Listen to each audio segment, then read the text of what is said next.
Hello everybody, welcome to the Center for Spiritual Care. I'm Ellen Fischer, and today we will be talking about the work of Lisa Lugo, who has an exhibition here in the Center's Gallery through January 29th. And Lisa, hello. How are you today? Hi, Ellen. I'm good, thank you. And you? I am fine. What is the name of this show? What did you title The it? name of the show is Unity and Diversity. Unity and Diversity, and you have a diverse number of art pieces here. You have ceramic sculpture, you have paintings, and even more diverse is the number of spiritual things that you have here, symbolism and symbols of different religions, especially Buddhism, Christianity, and any others that I've missed? Well, some of the pieces represent Hinduism,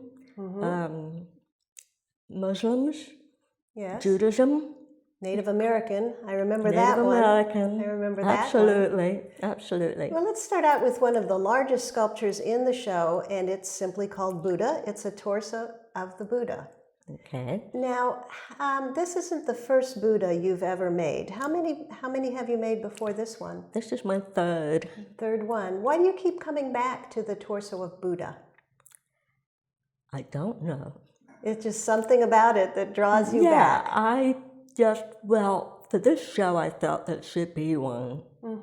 So I intentionally made another one. But I don't know why. I'm drawn to it. I am definitely drawn to it. I think it's a great show for the Center for Spiritual Care because you were raised Catholic, but as you've told me in the past, you're a Christian. That's what you are, you're not any I want to sect. change that. I want to change that a little bit. I don't want to be labeled a Christian per se because I think labels are part of the problem in the world, that they divide people rather than unite people. That's true. That's So, true. I would like to change that. Like to cling to those. I would rather say spiritual, which covers everything. Well, I think you really have covered everything here. And going back to your Buddha, one of the things that I like about this Buddha is the surface of the Buddha. It looks like bronze. I know it's ceramic, but how did you get that aged green metal look? Okay. It was fired once bisque, then it was fired again with underglazer, which is just another form of surface treatment. And then after that, to avoid firing it too many times and risking something happening to it, I used acrylic paint to finish it off. How many layers of paint do you think? Oh, well, there's probably at least 4 other colors on there, maybe 5. They really look like the accretion of ages, like that Buddha's been around for about 700 years. Thank you. You're welcome. I know you were trying to get that aged look. It also has a certain elegance. From my studies in art, especially in college, it reminds me of a Siamese or a Thai Buddha. It was Siam back in the day. Different types, yes. Yes, and they have a very graceful, almost like a dancer-like quality, especially when you see the entire figure. And there's something that's so delicate and so light and airy, even though it looks like it's made out of a heavy metal. There's something that makes it feel somewhat weightless. Perhaps that's the contemplative face, that's he's thinking, he's contemplating life and death and everything. I like that idea. Yeah. I do. Yeah. His eyes are closed, and that's a contemplative, Yes. posture, if you want to call it that, meditative. So I can imagine standing in front of that or sitting in front of it and just looking at it. If you need to calm down, or if you have some sort of meditation practice, I think that could get you into the zone. I think so too. Have you ever tried it? Oh, absolutely, every day. And it works? Because I know you have one in your home, right? It's helping me right now. That's a good thing. Now, I was thinking that something that's the same thing, only different, is your spirit rock, which is also in this show. Okay. Yeah. I know. I don't think that it's the same thing, but it's maybe the spirituality part of it is striking you that way, because some people do use it in their meditation room or in a garden. It could be a Zen garden, and some people put it on a pedestal like a work of art. So we have a little bit of animism thrown into the mix here, because of course the Japanese, I think, were animists, or maybe still are a little. You know, they would have sacred zones around trees and rocks and out into the ocean, and tying nature to everything else. So that rock, again, like the Buddha, you feel like you're in a contemplative place. You could see it in a raked stone garden as one of the boulders coming out of the middle representing the land. It was a lot of fun to make that one, because it's free, it's organic, it's whatever direction you want to take it in. Yes, and I really enjoyed it. Unlike the Buddha, who has certain distinguishing marks, his long earlobes and his urna, I guess that's an urna, and his top knot. A bindi? A bindi. I think that the bindi is more decorative and the urna is more like a third eye. The one that sees inside. Right. That's a symbol of his enlightenment. Yes, exactly. As well as his wonderful calm face that you see. Another thing I like about this one, and that you really have to come in to see, and I think I mentioned this to you before, is his robe. There's just the slightest line showing where one part of the robe is folded over the other. And again, it's so subtle, and that mark is so shallow and beautiful that it just makes me want to look at the sculpture even more in its simplicity. Thank you. You know, I said something about it being shaped a little bit like a bell, too. And it's interesting, yeah. It is. I almost hear a sound when I look at it, the sound of a... Do you feel like tapping it? I do. Because I think of temples, and I think of bronze bells, and I think of a very low sound, very low, that would echo through a garden or a temple grounds when I look at that. So for that one, for me, it has sound as well as a visual aspect. That's interesting. Yeah, even though the sound's just in my head. It does look bell-shaped when I think about it. It does, and so do the incense containers that you have on the same display stand, which the display stand is from your home.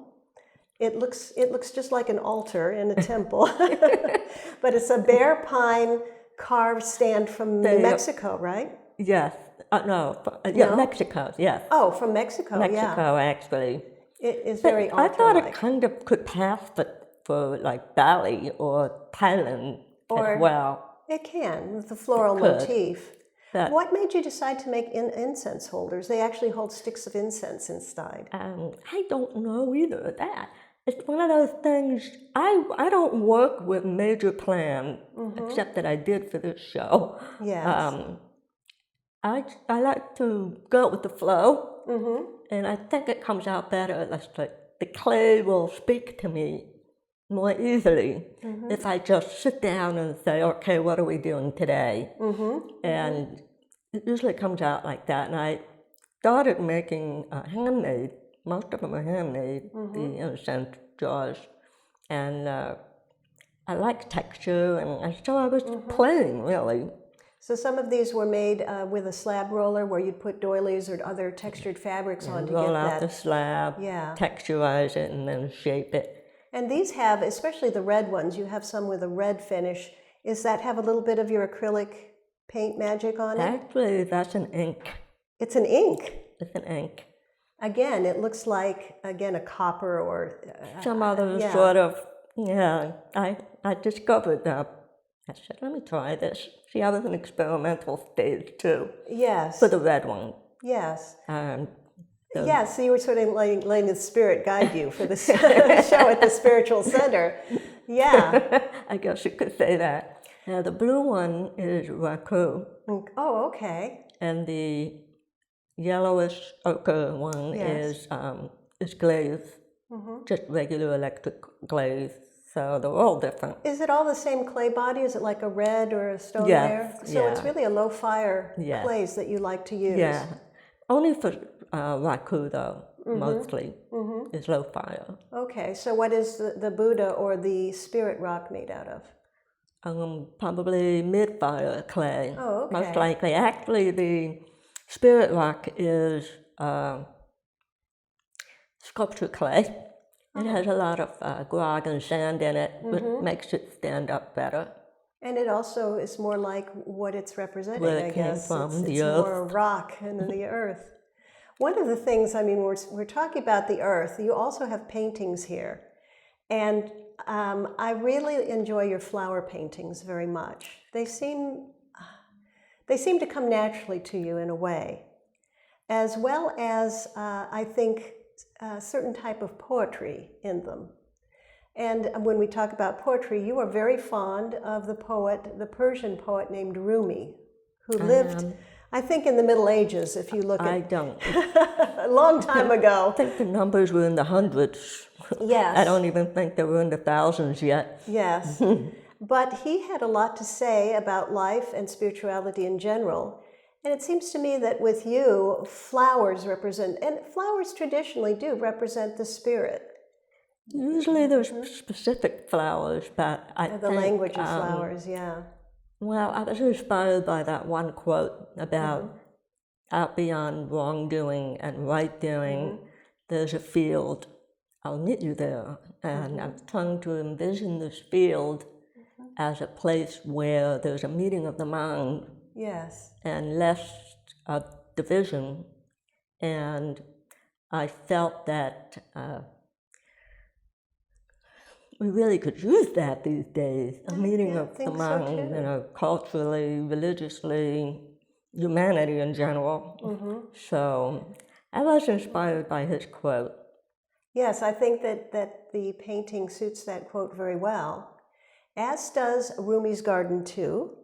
So you were thinking about this quote for Rumi's Garden 1, and then it spilled over into the second painting, Rumi's Garden 2. I called it Rumi's Other Field. Oh, Rumi's Other Field, that's right. I just wanted to separate this 1 and 2 thing, but it's pretty much number 2. But exactly, it did come after the first one. It did come afterwards. Did you feel you just hadn't said everything you needed to say in that first one?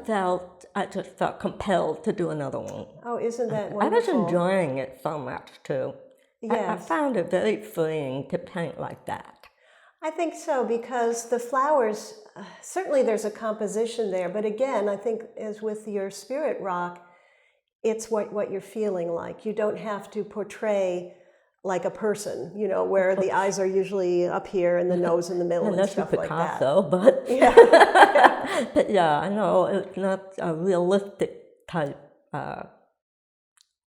way of working, precision, and I like a little freedom. Exactly. And you were talking about the language of flowers, but these are no flowers in particular, correct? Exactly. No, they're supposed to please the eye with the color. And just give you a feeling of being in a hopefully wonderful field of flowers. I think it does for me. The one that I really like is the one that you float along on a river of joy, where the flowers are actually all going in the same direction, sort of a diagonal from the lower right to the upper left, and they are just floating in front of our eyes. It's a picture with a lot of movement. That was another Rumi quote.